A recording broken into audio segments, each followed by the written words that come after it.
Hello and welcome back again to my channel. I hope you're all doing good. So in today's video, I'll be sharing with you different tips on how to save tax in the UK as a small business owner. At the end of every tax year, HMRC requires all business owners, whether self-employed, limited companies, to file their self-assessment tax return or corporation tax. So it's important to highlight that tax avoidance is legal. It's simply you using legal means to reduce the amount of tax you pay to HMRC. However, tax evasion is illegal. It is a criminal offense. It's falsifying record in order to reduce your tax. So that is not recommendable. So I'll be sharing with you guys 9 steps on how to reduce your tax as either a self-employed person or a limited company. The first step is choosing the most efficient business structure.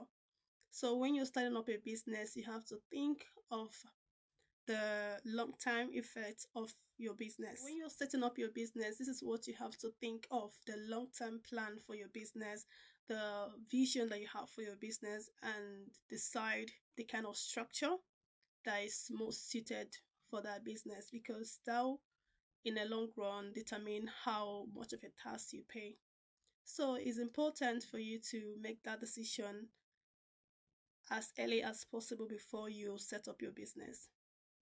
So if you set up a business as a sole trader, it is potentially higher personal tax. You might end up paying higher personal tax because you are not separate from your business. That means if you go into litigation with a client, you might end up paying the client by selling your house, your personal belongings, in order to foot those bills.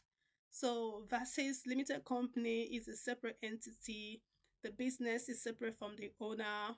If eventually you go into litigation, you just what the business has that you can use to pay off those debts. Okay. Unlike a sole trader, if you have court case that requires legal fees, you must foot the bill with your personal belongings. So these are the things that you have to look into to see if you can handle it. And a limited company has the potential of paying lower tax compared to a sole trader.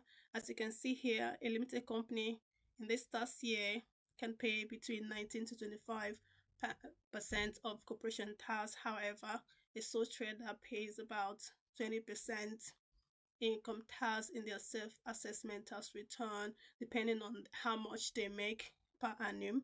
So if they are between basic rate or higher rate or additional rate, it depends. It's simply being taxed the same way an employee is taxed. Moving on, the second step is pay yourself in a tax efficient way. A limited company has the option to pay themselves a salary as well as a dividend, whereas a self-employed person don't have that option. You can use your employer pension contribution to reduce your corporation tax. So number 3 step is to claim allowable business expenses. This is applicable to both limited company and sole traders. You can use all of those expenses that you incur in the business to reduce your income tax, because the higher expenses, the lower profits you make, because tax are usually charged on your profits. The second step is to use your capital allowance. For instance, if you purchase assets such as computer machineries, phones, high value assets, you can claim capital allowance on these items. And most of the time, you can claim 100% of that capital expenditure as long as it's less than £1,000,000. So the next step is to claim home working allowance. This applies to sole traders that work from home. You can share your bills between business related expenses and personal expenses. Let's say that you're working from home and you're always heating your home while you're working. Some part of that electric bill or gas bill should be apportioned and allocated to your business expenses. In that way, you're reducing your profits and hereby paying lesser tax. So these are the list of items that you can apportion to the business expenses: heating, electricity, internet, council tax, even your rent. because this is where you are working from, and you're entitled to share some of those bills as a business expenditure.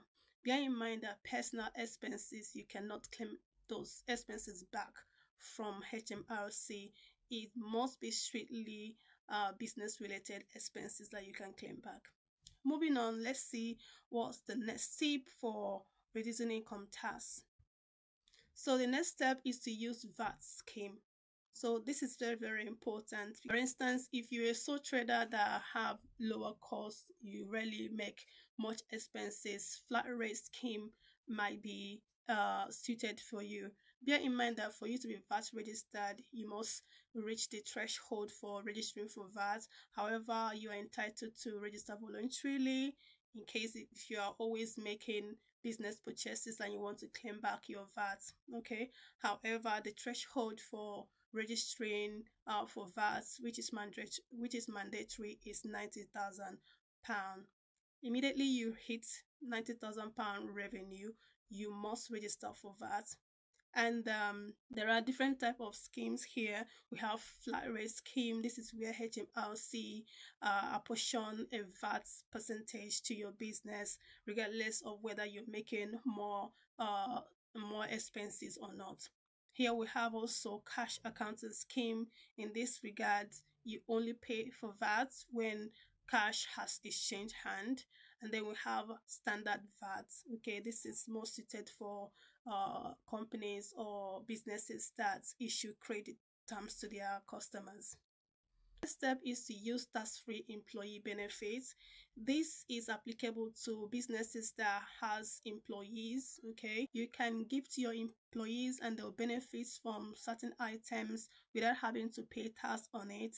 But if you cross the threshold, for instance, staff parties up to £150 per person, if you cross £150, that person will have to bear the tax burden. Even though as a business you can claim back those expenses, but you're kind of increasing the burden for your employees. So these are the list of items that you can give to your employees that will benefit them as well as help you to reduce your tax in the long run. So you can give to your employees mobile phone per person, staff parties up to £150, cycle to work, and even benefit up to £50. All these are tax free for employees as long as it does not cross the threshold. You can also expense this in your financial statements, which reduces your profit and in turn reduce your tax. So let's see the next step. The next step is to use your pension contribution. You are entitled to contribute up to £60,000 per annum, okay? And this is absolutely tax free. It helps you to reduce your corporation tax. And let's see, finally, the last one is to keep proper record to avoid overpaying. Keep proper record of your business expenses so that you can avoid overpaying. Here you can keep record of your business expenses using different accounting software like QuickBooks, Xero, and Sage. Not having a proper bookkeeping will mess things up and you're not able to back up your claim for different expenses, especially when it comes to VAT returns and all that.